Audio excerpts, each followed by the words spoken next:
Hola amigos de Contexto. Hoy vamos a tratar un tema sumamente interesante y que tenemos que concientizar a la población de qué son las energías alternativas y cómo esto pues contribuye a lo que es un desarrollo sostenido de nuestro país, del mundo, y cómo afecta a la economía pues del bolsillo de cada uno, del gobierno en este caso, que puede pues disminuir lo que es el déficit energético en el país, y del mundo, puesto que son energías renovables, que son fuentes que vienen de diversas fuentes, valga la redundancia, del agua, del viento, del sol. Como esto, pues todos los días podemos aprovechar para alimentar lo que es una fuente renovable de energía, y esto darnos pues diversas fuentes que nos lleguen para ser utilizadas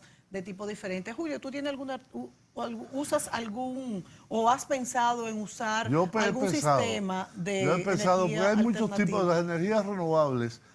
Puede ser desde una gran presa Sí, hidráulica que usa agua, que es un elemento muy abundante en nuestro país, en, en el trópico. en nuestro país un poco menos, pero en los países que tienen grandes ríos como Brasil, Argentina, Venezuela, Colombia.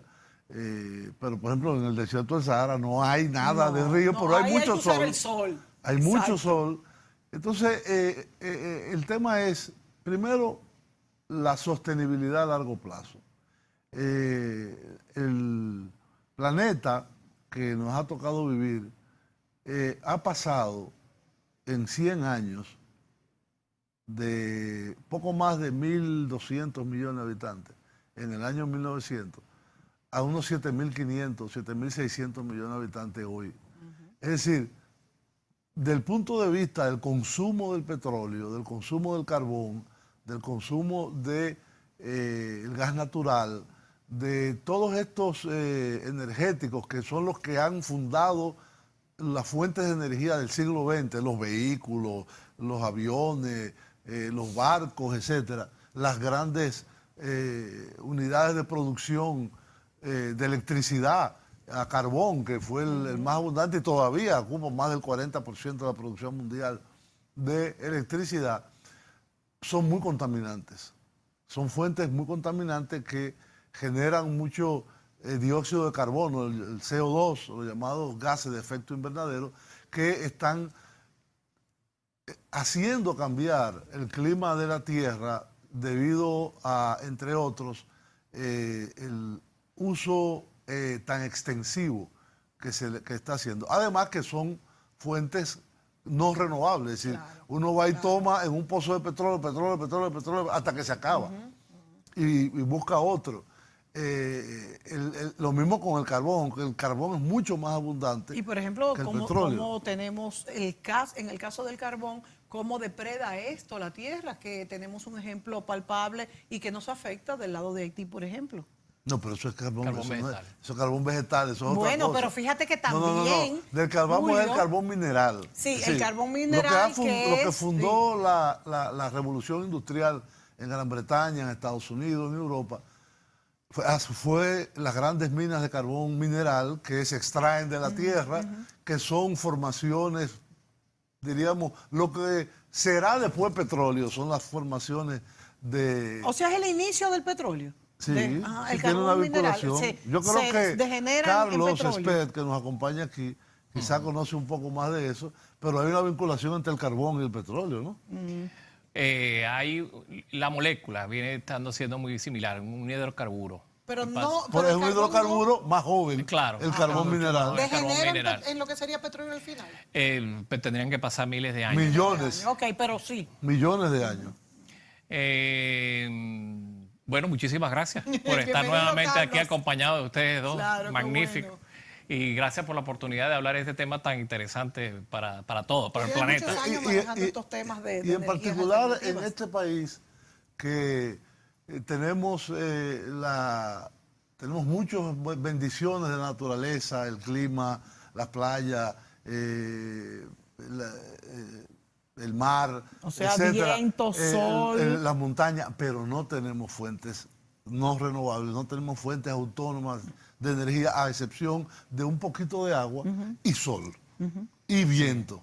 Correcto. Entonces ahí es que queríamos quizá ampliar Correcto. contigo Correcto. la potencialidad y la importancia de este tipo de energía que, según he escuchado, si se incluye la hidroeléctrica, forma ya un poco más del 20% de la matriz energética aquí. En el país. 14 tienes en hidroeléctrica actualmente Y el dato que lo vi. que resta de Y 4% en eólica, que son Y algo en 100 solar megas. también. Y sí, en solar están en... Bueno, hay varias cifras. La última no llega al 1%. Solar es muy solar poca todavía, es poco. a pesar de los incentivos. Pero en Monteplata hay una Sí, pero está entrando recientemente las estadísticas del año pasado, entonces no se ha computado. Incluso llegué a ver una estadística donde se decía que había pasado del 2.5 al 5% en fotovoltaica. Okay. Lo cual yo creo que es una cifra más, eso lo vi más en el periódico, entonces yo creo que pudiera ser más ajustada a la realidad porque también muchas empresas se han metido en el tema fotovoltaico y cada vez que una empresa de esas se mete Que es solar, es un ¿no? mega y medio, entonces es fotovoltaica solar. Es solar. Efectivamente. Potencialidad muchísima. En el tema fotovoltaico hubo un estudio Y eólico también. y eólico, de IRENA, este organismo internacional que se ocupa de energías renovables, donde habla de República Dominicana como un país que pudiera llegar hasta 1.800 megas. Bueno, la demanda en actual solar, casi. la demanda ¿En actual. solar solamente? Solo en solar. En la demanda actual, porque la capacidad actual puede estar en los 3.000, la capacidad de generación, unos 3.300 megas. Con Punta Catalina habrán 4.000 megas, Sí. Dios mediante, y efectivamente, en demanda nosotros, por eso no es un problema de generación, porque la generación, distribución. la capacidad de generación tiene capacidad para suplir las necesidades del país, sino es un problema de distribución, un problema de transmisión, es un problema de enganche no autorizado a las redes, etcétera, cuando se caen las líneas, O ¿no? sea, todo esto tenemos que contemplarlo en lo que producimos para que pueda alcanzar. Sí, pero estamos hablando de potencial. En el caso de eólica, como comenté, son 100 megas que tienes en Los Cocos, ¿no? Sí, y van a inaugurar otro nuevo ahora. Y están por poner más, van a incrementar la capacidad. Con lo cual es sumamente interesante cómo se ha ido desplazando la matriz de las fuentes de energía que está utilizando República Dominicana en los últimos 10 años. Hay un informe del BID que dice que pasó del 80% de dependencia de productos de energías Petróleo. fósiles. Sí. Bueno, carbón, gas, está en 60%, 56% actualmente. Mucho.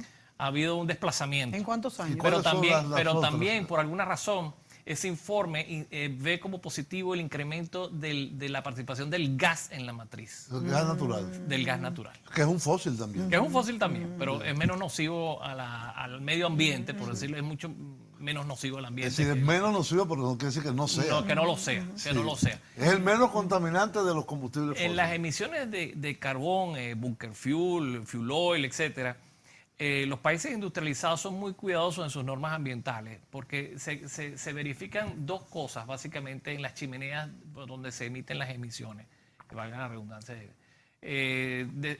filtros desulfurizadores y precipitadores electrostáticos. Eso es necesario, eso es Los ley. filtros para que salga menos. Y... Porque no es solamente un problema de dióxido de carbono. Sí. Hay una alta carga, por ejemplo, el carbón tiene un alto contenido de azufre, se calcula sí. 3.5%. Y hay una cantidad de metales, por ejemplo, vanadium, que son metales pesados, que incluso la industria de la electrónica los utiliza. Hay quienes recuperan gracias a los precipitadores electrostáticos estos metales y los venden. Y están contaminando menos el ambiente, ¿no? Sí. Entonces, es un tema de norma, de regulación y de tecnología. Claro, y por el otro lado es la inversión en estos temas que muchas veces a las empresas les gravita más en costos que en beneficios. Sí. No están viendo claramente el beneficio de invertir en estas tecnologías. ¿Cada vez se está invirtiendo más o sigue siendo muy alto este costo para cuidar el medio ambiente, para tener energía renovable? O sea, No, ella está diciendo, yo entiendo la pregunta. Sí. Es decir, El costo. el costo de inversión se ha reducido Siempre, por la kilovatio o se ha mantenido estático, Sí, pero no es competitivo con las... todavía no es competitivo. Gracias a Dios. No, no igual, al menos. Porque con los altos precios del petróleo pudiera ser que se sume. vaya. Yo creo que lo estoy viendo sí, desde no dos está tan ángulos. alto. Estoy viendo lo que viene siendo los costos de las tecnologías que nos ayudan a mejorar el medio ambiente, o sea, de lo que utiliza combustibles fósiles. Siempre los desarrollos tecnológicos con el tiempo van aminorando sus costes. Sí, sí.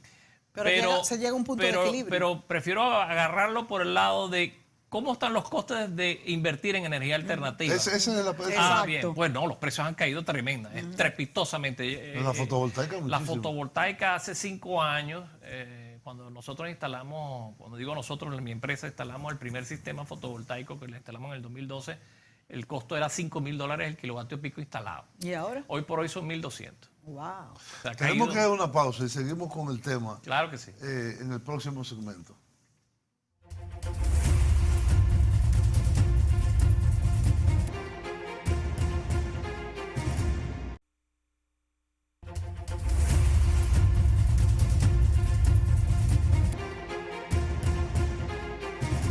Muy bien, amigos, estamos de vuelta aquí en Contexto, en este programa que estamos haciendo con Carlos Espert sobre energías renovables y su potencialidad a nivel internacional, pero en particular en el caso de nuestro país, en la República Dominicana. Tenemos un video que queremos mostrar sobre la situación y el potencial en la República Dominicana que hemos obtenido de CNN en español. Por favor, pasen. El problema energético es uno de los principales tropiezos para la producción nacional. Los constantes apagones obligan a las empresas a comprar sistemas alternos, lo que duplica sus gastos y reduce su rentabilidad. El gobierno y el sector privado, con el apoyo del Banco Interamericano de Desarrollo, quieren ahora explotar la energía renovable, utilizando los recursos naturales en zonas donde antes las inversiones eran tímidas. Se debe al clima de inversión, se debe a la confiabilidad que hay en el negocio eléctrico que la República Dominicana en los últimos años ha avanzado bastante, y básicamente en una seguridad jurídica, en una ley que protege la inversión y que garantiza una serie de incentivos que hacen factible este tipo de inversión. La provincia de Pedernales fue la primera elegida para una inversión de casi $200 millones. Aquí la naturaleza es rica y el viento es fuerte y constante. La empresa está invirtiendo $90 millones de su capital propio, porque la empresa Eje hizo un compromiso de desarrollar este parque para demostrar que esta energía es una energía rentable para el inversionista privado. La empresa Eje Jaina es la propietaria junto al Estado del Parque Juancho Los Cocos, el proyecto de tecnología danesa que producirá unos 163 megawatts de energía. Estos parques eólicos eliminarán cerca de 70.000 toneladas de CO2 y según el plan de los inversionistas y el Estado, en unos años podría estar generando entre el 10 y el 15% de la energía que consume el país. Los parques eólicos también alimentarán la industria turística en zonas que cuentan con un sinnúmero de atractivos naturales, pero que no pueden dar servicios precisamente por la falta de energía. Esta es una zona que ha sido olvidada porque ha sido una zona que no ha tenido quien luche por ella, pero después de la llegada del parque eólico, por lo menos vemos gente que se están interesando por la zona. Los pobladores de la comunidad de Juancho se dedican a la pesca y su principal dolor de cabeza son los apagones que no les permiten mantener el producto fresco.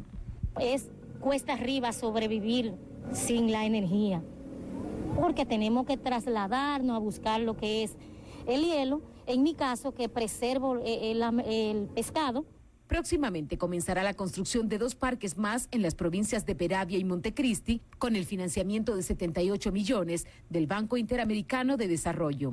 Para CNN, Diulca Pérez.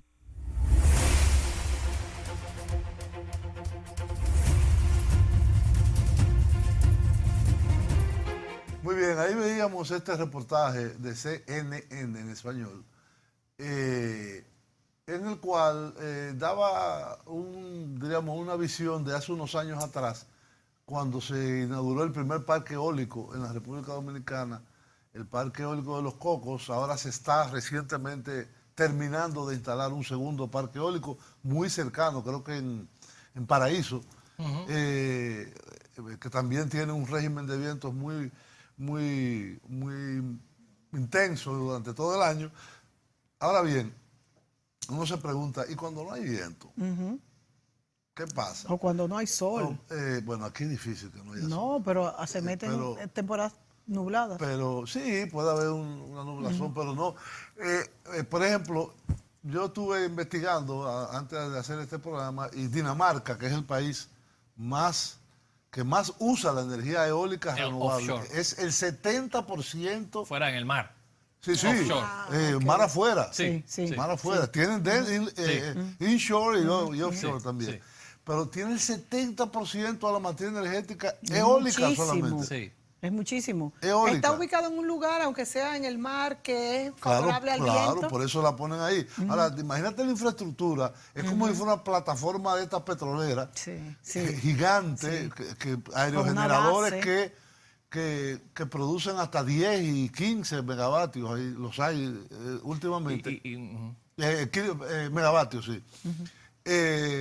Instalados en el mar y con cables de transmisión para transmitir toda esa energía a los centros de consumo. Entonces, es realmente un potencial rentable, enorme, muy y alto. es realmente Pero hay rentable. además una voluntad de los gobiernos en apoyar este tipo de actividades. En el caso dominicano tenemos una ley especial de incentivo a las energías renovables, ¿es cierto?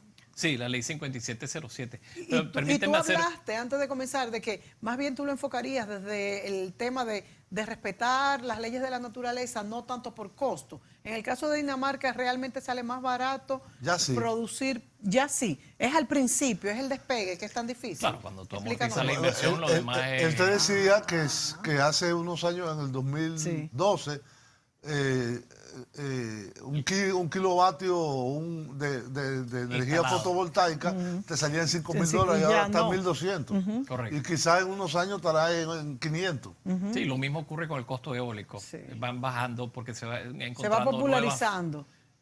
Se va Además, desarrollando más la tecnología y haciendo cada vez más barata, más eficiente y más Claro, barata. claro. Pero permíteme hacer un inciso, porque el ejemplo que usaste de Dinamarca me encanta, porque la tecnología que nosotros representamos aquí en República Dominicana está incorporada en todos y cada uno de esos aerogeneradores offshore. Primero porque como proveemos calidad de energía y estabilidad a la red, estos equipos entregan lo que los aerogeneradores no entregan, que es potencia reactiva.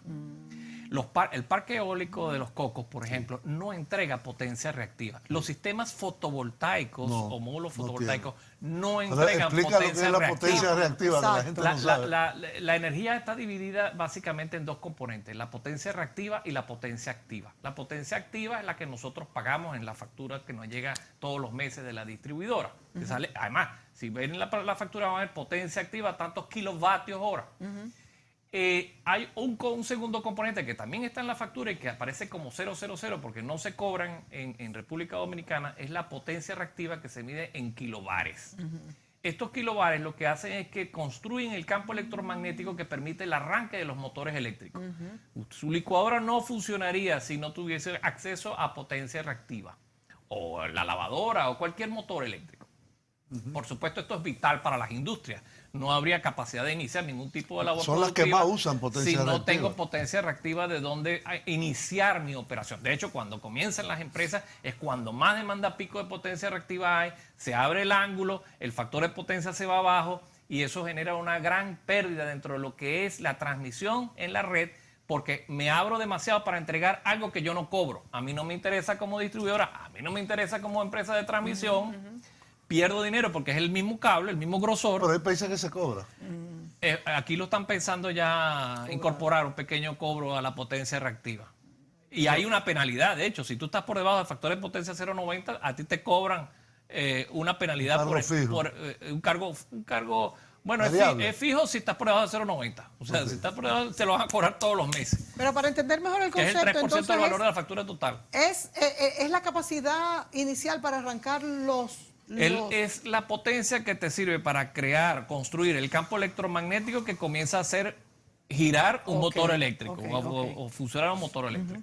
Y que necesita mucho más potencia, obviamente. Entonces tú decías de que los aerogeneradores y los... Vienen compensados con esto porque una de las quejas... ¿Cómo hacen en Dinamarca? Una de las quejas incluso aquí, vamos a hablarlo claro, de la empresa de transmisión eléctrica es que Los Cocos no entrega reactiva. Entonces demandan, los usuarios del entorno le demandan a la red de TET reactiva que los cocos no entregan. Los cocos están entregando solomillo, como dicen los españoles, lo bueno, lo que cobro, 100%. Cuando deberían también compensar. No te lo cobra. Pero podría la energía eólica, alternativa, eólica, solar, etcétera, entregar energía reactiva. Tienes que construir en las subestaciones unos bancos de compensación de potencia reactiva, que son unos bancos de capacitores. Eso se hace en la subestación. Sí, lo haces en tu propia subestación y lo incorporas. Claro, no es rentable. ¿Para qué voy a invertir en algo que no me van a pagar? Eso es básicamente el concepto. Y por eso castigan a GEGIT, a la empresa de generación hidroeléctrica. Sí. A la empresa de generación hidroeléctrica las ponen, las represas están en factor de potencia 0,60, 0,70, 0,75, porque están entregando una reactiva que los generadores privados no están dispuestos a entregar. Porque en la medida que yo entrego reactiva, entrego menos activa, que es la que yo menos cobrable, vamos a decir. No, que no la cobra, no la paga. Por eso, la activa es cobrable y la reactiva no. Entonces no es justo. Efectivamente. Pero en otros sistemas eléctricos, es la pregunta, en otros países de Latinoamérica o de otros lugares del mundo, se cobra la reactiva. Hay algunos países que cobran un porcentaje mínimo, 2 céntimos, 3 céntimos, algo, pero que haga interesante la amortización de la inversión. ¿Pero es suficiente lo que se cobra en esos países? Porque bueno, es un incentivo, porque tú pero fíjate que parece que no cubre. Para tú compensar, básicamente la reactiva es 1/3 de la potencia aparente. O sea, bastante. Tienes que tener capacidad de 1/3 de compensación de lo que es tu potencia aparente. Si tú tienes 100 MVA, tú deberías tener una capacidad de compensación de 33 MVAR. O sea, sí, y para tener un factor de potencia adecuado, un factor de potencia 1, unitario, 0,99, que es lo mejor de lo mejor. Bueno, vamos a la pausa. Pero bueno, tenemos que ir a la pausa, pero me gustaría ir ya a la parte de energía solar. Sí, cómo no, con mucho gusto. Y de conceptualmente y de su desarrollo en Dominicana. Volvemos.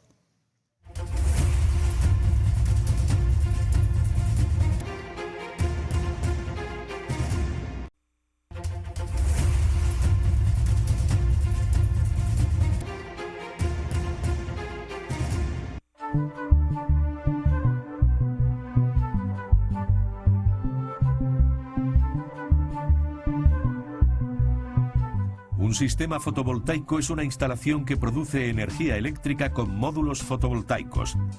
Estos módulos fotovoltaicos transforman la radiación solar directamente en energía eléctrica mediante el denominado efecto fotovoltaico. La luz solar está compuesta por partículas energéticas denominadas fotones, que poseen diferentes energías correspondientes a su vez a las diferentes longitudes de onda del espectro de la radiación solar. Los fotones absorbidos por una célula fotovoltaica transfieren su energía a un electrón de un átomo de la célula. Con esta energía, el electrón escapa de su ligazón al átomo para pasar a formar parte de la corriente de un circuito eléctrico. Existen dos tipos básicos de instalaciones fotovoltaicas. En primer lugar, están las instalaciones aisladas de la red eléctrica. Se utilizan cuando la red de distribución eléctrica está alejada de los puntos de consumo y son particularmente útiles para la electrificación de emplazamientos inaccesibles a la red, como las viviendas rurales. Otras aplicaciones de la fotovoltaica aislada son los sistemas de bombeo fotovoltaico, sistemas de comunicaciones remotas, balizamiento, alumbrado público, etc. Y en segundo lugar, tenemos las instalaciones conectadas a la red. Por medio de estas instalaciones, la electricidad limpia generada se inyecta en la red y se vende a la compañía eléctrica. También se suelen agrupar los módulos para generar electricidad de forma masiva en las centrales fotovoltaicas.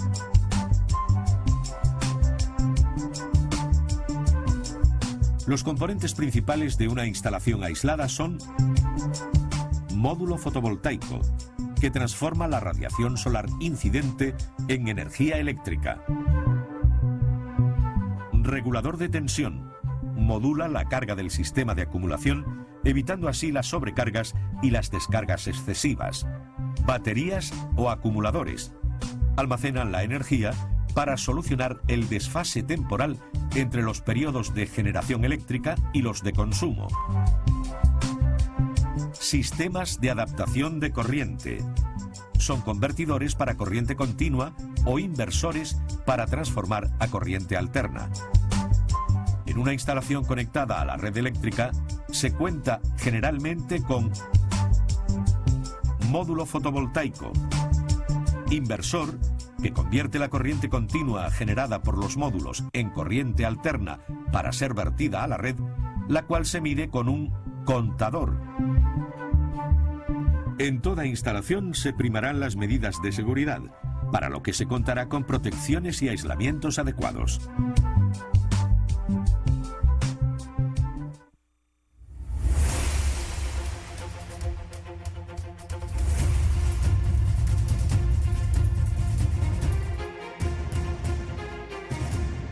Muy bien, amigos, ahí veíamos este video de la Junta de Andalucía, el gobierno regional de Andalucía en España, donde explicaba qué es la energía fotovoltaica o solar, como le llamamos, y cómo se puede utilizar ya sea de forma aislada o ya sea de forma conectada a la red. Hay también utilizaciones duales, yo he visto, es decir, tú instalas, por ejemplo, en tu casa una cantidad X, 2, 3, 4, 5 kilovatios de producción solar, la usas en tu casa y lo que no se usa se pone en red y se compensa. Que es un incentivo. De esa manera.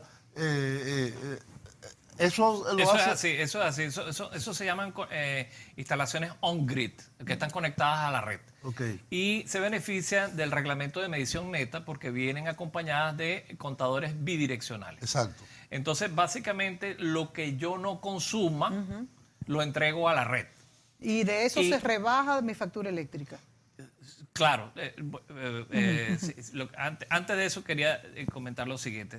Es de los pocos países que reconoce 1 a 1 ese kilovatio. ¿Aquí? En valor. O sea, al precio que yo lo pago. ¿Me lo compran al precio que yo lo pago? No, por cada kilovatio que tú entregas. Me lo acredita al mismo valor que tú lo compras. Exacto. Es que lo que pasa es que es importante que tú no estás vendiendo energía a la red. Tú compensando. Tú estás compensando. Y además de eso, para un consumo posterior. Porque acuérdate que es durante el término de las 5.5 horas de irradiación pico, que eso es un concepto que podemos explicar, que es el condensado desde el alba hasta el ocaso. Se interpreta solamente 5.5 horas de irradiancia, sí, que se contabiliza desde el punto de vista de potencia. A pesar de que haya 12 o 13 horas de luz solar. Esas 12 horas se condensan en 5.5 tangibles para multiplicar por el factor multiplicador de kilovatios hora día. Sí. Y entonces, y es de las mayores del mundo. Aquí. Alemania tiene 3.3. Wow. O sea, por la intensidad del sol, por la ubicación, por la latitud. La ubicación que estamos muy cerca del Ecuador. Efectivamente. O sea que nosotros somos los que más deberíamos utilizar bueno, nosotros, Venezuela, Colombia, esta ubicación, Perú, los países los que estamos en esta, nos tenemos que ir a la pausa. Los trópicos de Cáncer y de Capricornio. Nos tenemos que ir a la pausa, señores, volvemos. Ok.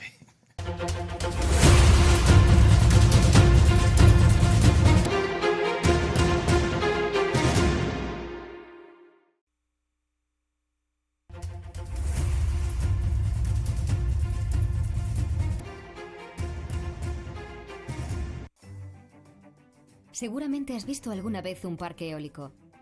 Pero, ¿sabes cómo se transforma la fuerza del viento en energía eléctrica?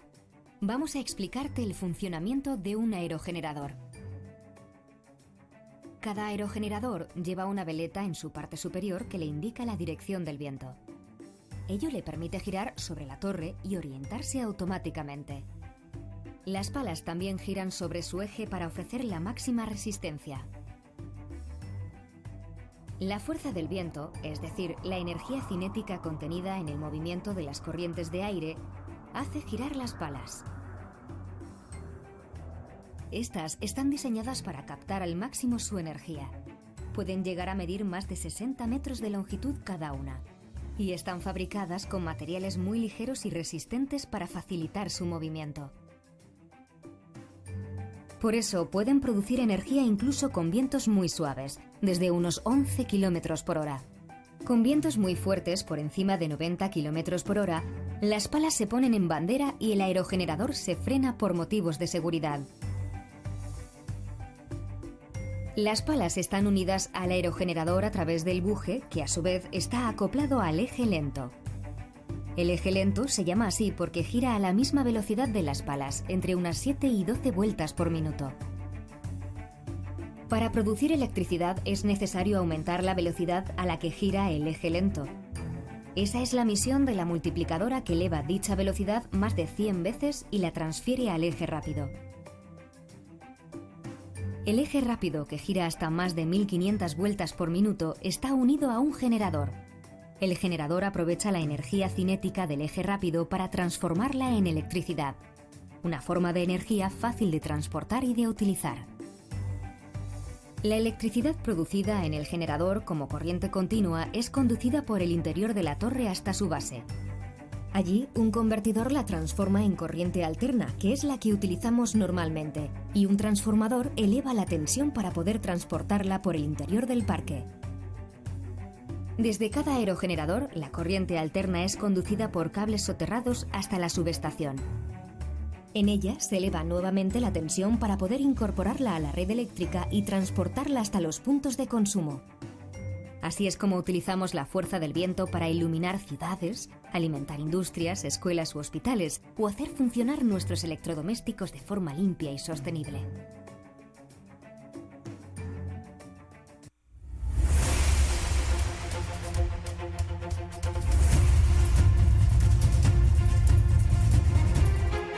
Muy bien, amigos, ahí vimos el segundo componente importante, porque hay otros también, pero el segundo componente importante de las energías renovables. Hay también la biomasa, hay la energía contenida en los mares, etc.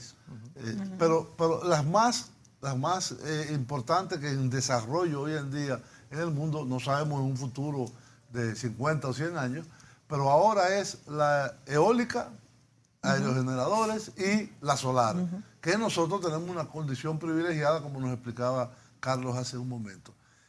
Ahora bien, hoy en día no llega ni a un 10% entre ambas. En nuestro país. De la matriz energética. Aquí sí, en Dominicana. Correcto.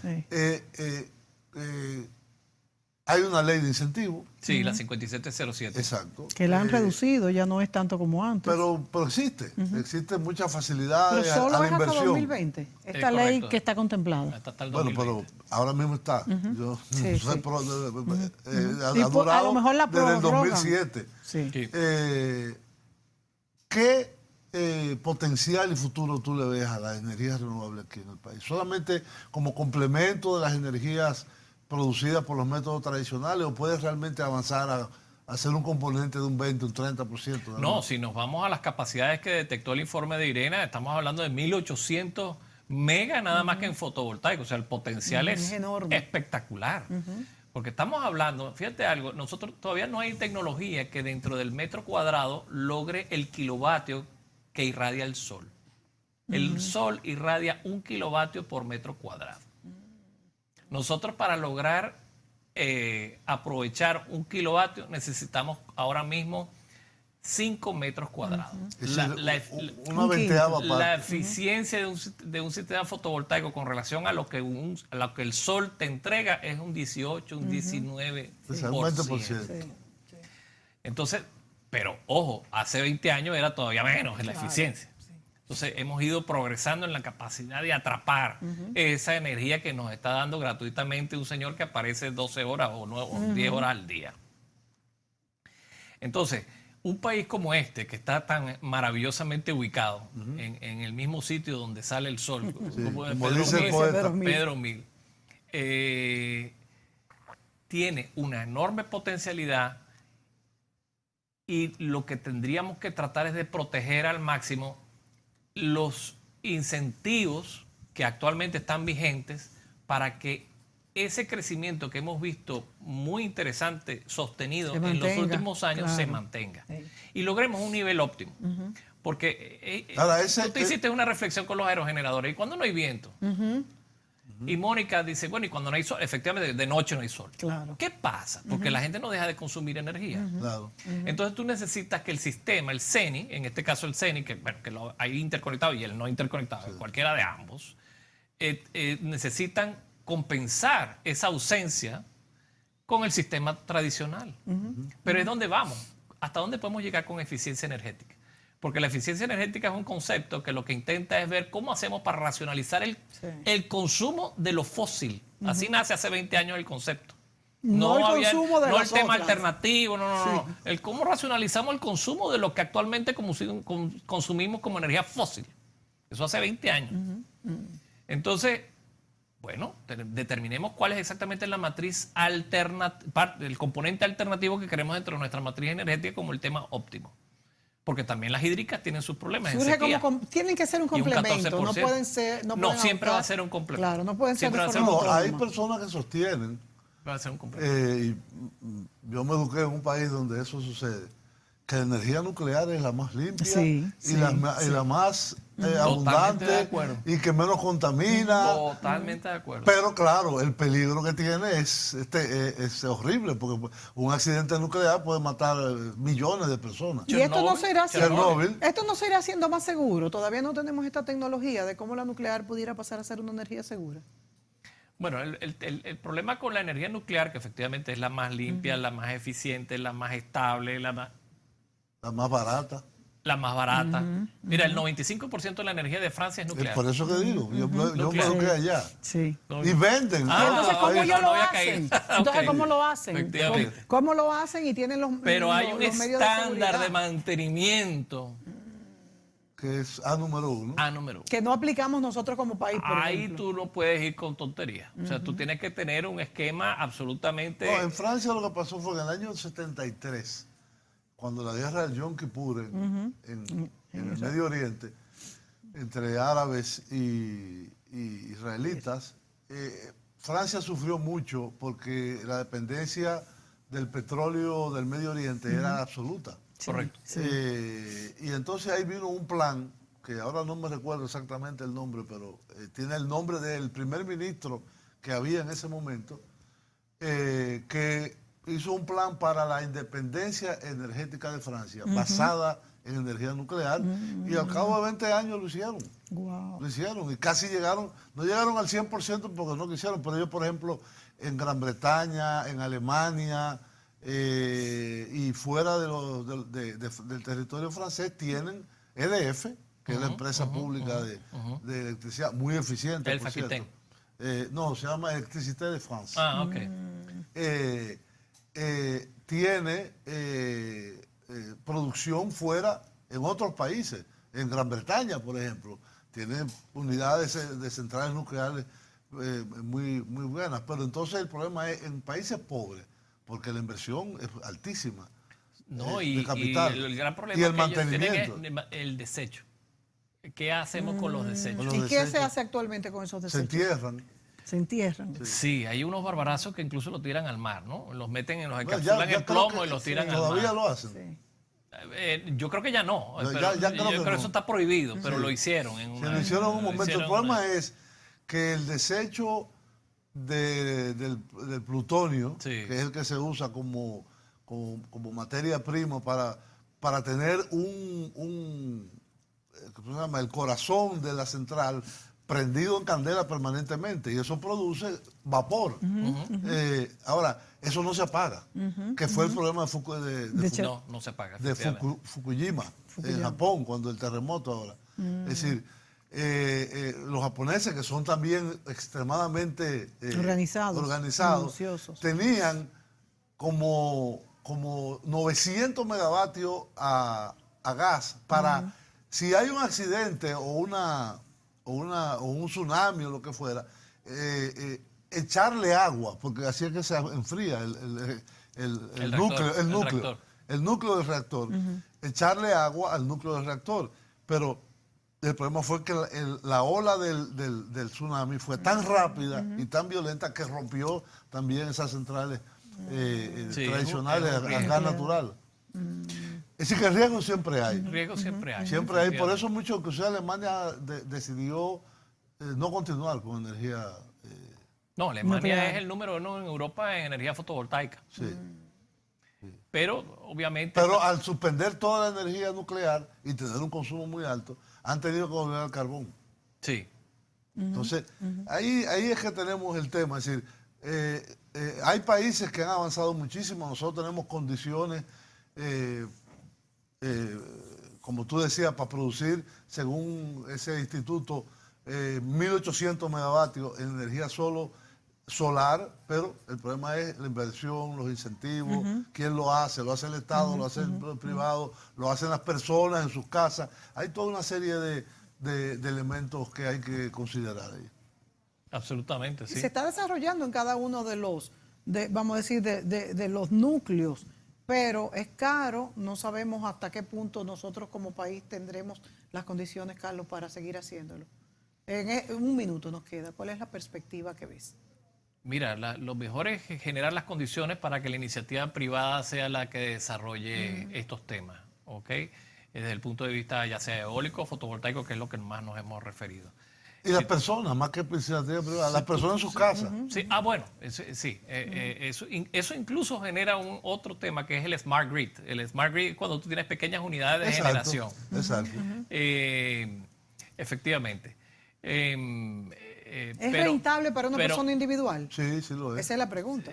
Sí. Bueno, ahí hicimos un cálculo de pero dijimos que un amigo tuyo recuperaba su inversión en 5 años y tiene unos equipos que le duran 25 los módulos y 12 los inversores. Entonces tiene el 100% de recuperación. Claro que sí. Y se da el gusto de no pagar a la EDE. Bien, se nos ha terminado el tiempo. Hubiéramos querido tener mucho más. Este es un tema largo, señores, y un poco complicado, con muy el técnico. Tema del potencial de las renovables y de la República Dominicana en particular, pero será en otra ocasión que lo haremos. Muchas gracias, Carlos. Hasta luego, siempre a la amigos. orden. Muchas gracias.